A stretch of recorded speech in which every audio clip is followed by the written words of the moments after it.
think it's been a really exciting couple of days, and I really praise ASO for making a decision to make a short stage of 109 kilometres, and there was obviously what's happened the last couple of days. It made action from the start.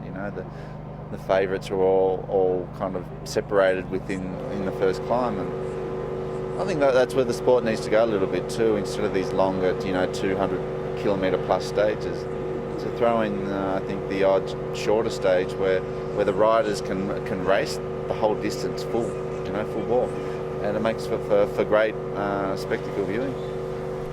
Obviously, Andy Schleck's in pole position. He's got the yellow jersey, but Cadel Evans, your fellow Australian, you think he can nick it tomorrow, win the Tour de France with the final time trial? No, in theory, yes, I think he can. Certainly on paper, he's the strongest of the two against the clock, and it's a tough circuit tomorrow. There's a lot of rolling hills up and down. It's pressure on the pedals the whole way. There's no rest.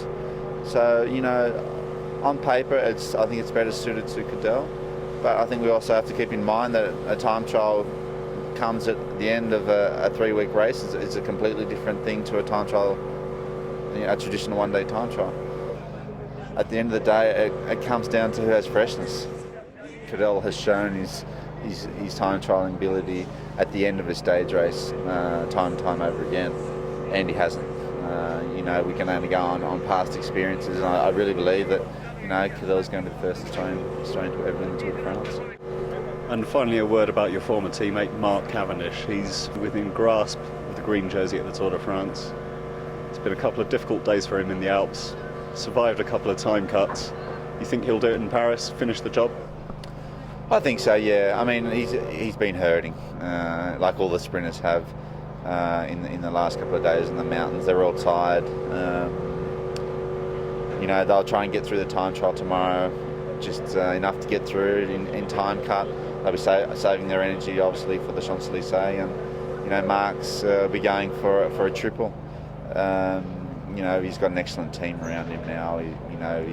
Tony Martin's hasn't got any GC interests.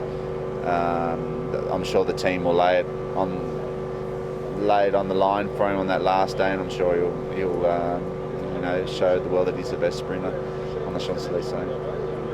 Previously, Cav has bought his teammates, yourself included, I understand, some very expensive watches to say thank you for their efforts. What's he going to do if he wins the green jersey in Paris? Well, he's set a high standard, so he's pretty creative. He'll come up with something, I'm sure.